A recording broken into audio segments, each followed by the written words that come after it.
Hi everybody, Sean Woodland and Tommy Marquez here in another featured matchup that you voted that you wanted to see. It's Test 3 for the women.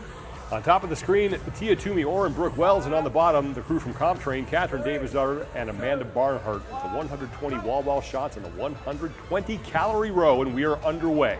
And this is the best thing about this type of matchup here, right? You look at the bottom underneath each one of these athletes' nameplates. Only two of these athletes will be going head-to-head in the next round of semifinals. They're technically not really competing against each other, with Tia in Oceania, Katrin in Europe, Brooke Wells and Amanda, the two from North America. So this is one of the few times we'll get to see all four of these go head-to-head in a test like this, probably until the games. As these competitors go through their wall balls, that white ball, or the white bar, pardon me, in the box above their videos will move further to the right. Once that is all filled in, they will be done with the wall balls, and the same story for the 120 calories. And so far, everyone not breaking these things up. I would expect very few breaks here overall. One note here that it's to a 9-foot target. Most of these women usually test to a 10-foot target, just because it's what we usually see at the games or some of the higher level competitions. So a 9-foot target here is actually kind of a break for them and a little bit easier. And most of them can do Karen, which is 150 wall balls for time, unbroken. So this should be unbroken with maybe 1 to 2 breaks tops for any one of the top athletes. Proven crew at the top, the CompTrain crew at the bottom, and you can see by looking at Amanda Barnhart's screen on the bottom right that she and Katrin Davodsottir are doing this test together. Nice little camp versus camp kind of competition here with this test, in particular the proven crew going against CompTrain. And this is one of the things we really see as the benefit for these kind of training collectives, right? You get to throw down right alongside another top 10 games athlete in a given test for one of these online formats when you don't get the environment of the crowd, you don't get the vibe of the competition floor like you do in the live competitions. And judging by the way that Tia and Brooke, that their situation is laid out, it looks like the two of them going at the same time as well, even though they're on separate videos as we approach the 2-minute mark, and all these athletes still working on those 120 wall balls. Looks like they're all about even on pace, maybe a couple reps separating Brooke Wells from Katrin Davodsottir. Davodsottir might be in fourth right now, hard to tell because of her bar, but it looks like everyone is maintaining the exact same pace that they started with here in this first part of this test. And something like a wall ball, there really is kind of a cap on just how many you can do unbroken in a minute. You're usually looking at 30 to 35 with some slight variation whether or not some athletes will catch the ball a little high and then squat down with it. Other athletes will start that squat, let the ball hitting them kind of carry them into the bottom of that squat to kind of rebound for the next rep. So with that,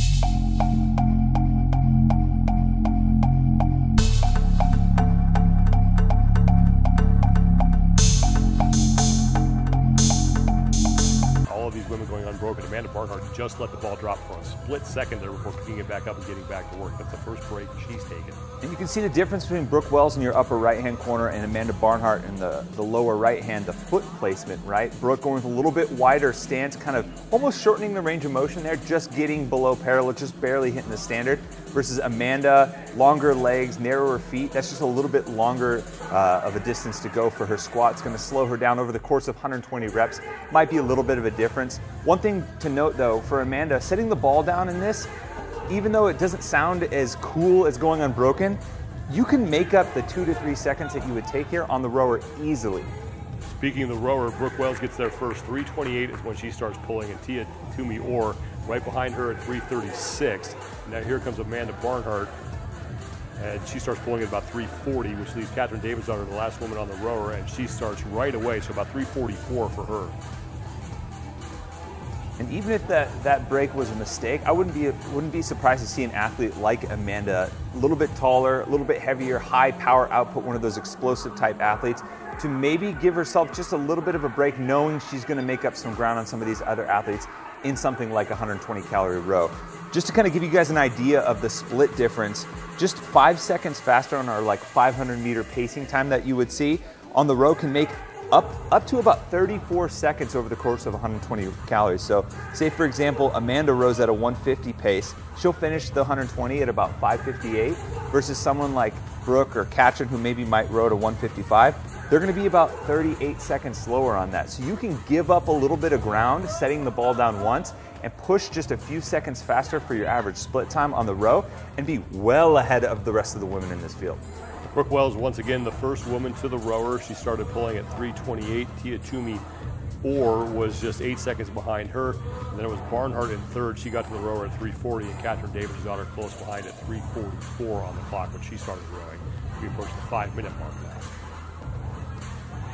And I love the big chunk here, the 120 calories straight. That's really going to test your rowing technique over the long run. You just did a movement like the wall ball. It's all leg drive, a lot of squatting here. And the first thing you come out of with this row, you're going to drive out of the receiving or the catching position on the row with your legs and then follow through with the arms. The athletes that haven't been training row technique, it's going to get real sloppy towards the end here. A white bar next to the word calories on top of their screens will continue to fill in as they progress through those 120 calories.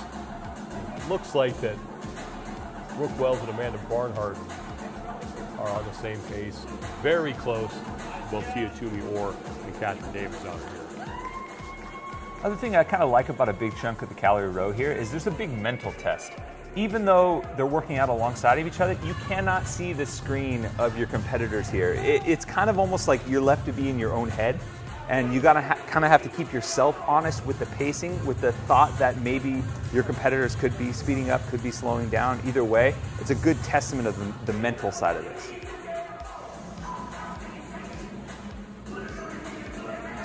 Brooke Wells had the lead coming into this movement. It does look like Amanda Barnhant has been able to close the gap slightly. There wasn't a lot of time separating the four women. Brooke Wells, again, the first woman on the rower at 3:28, and Katrin Davodsottir was 16 seconds back, and she was in fourth. So essentially neck and neck at this part of the test.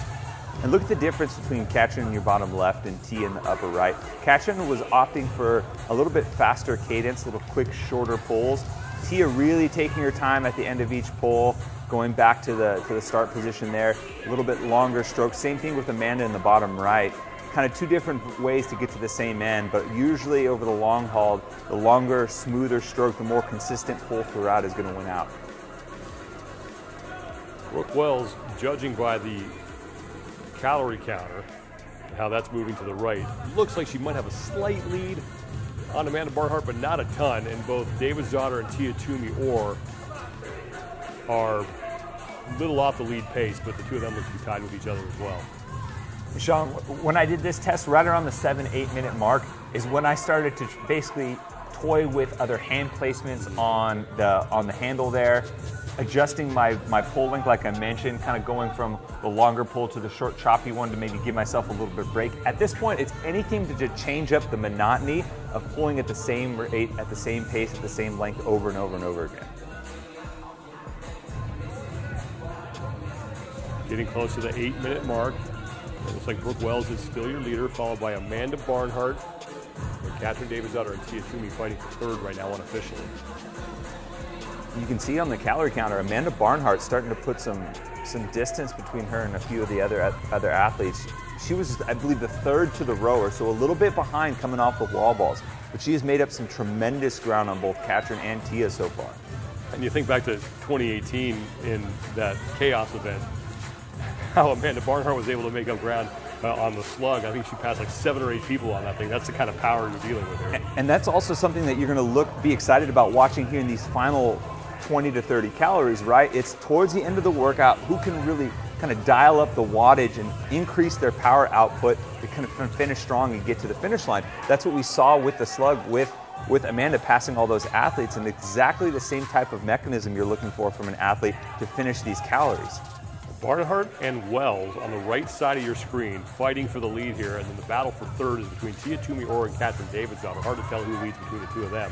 But pretty clear that Amanda Barnhant and Brooke Wells are the leaders in this featured matchup. And at this point, you're not even really concerned about your pacing or your pull. Every pull now on the rower is a max effort. You're emptying the tank here, everything you got into every pull as quickly as possible. Amanda Barnhant getting very close to that 120 mark. Should hit that any minute.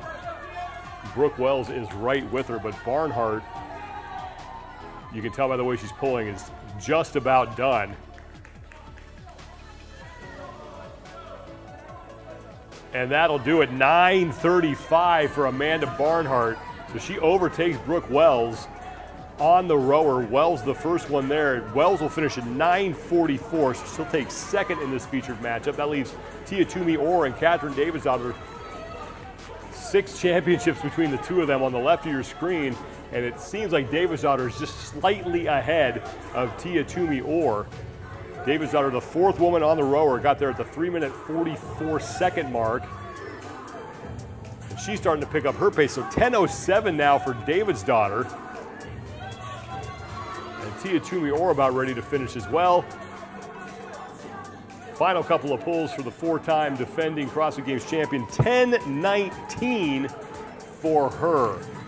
That'll do it for this featured matchup. For Tommy Marquez, I'm Sean Woodland. Thank you so much for joining us. Hope you guys enjoyed test number 3 of the quarterfinals.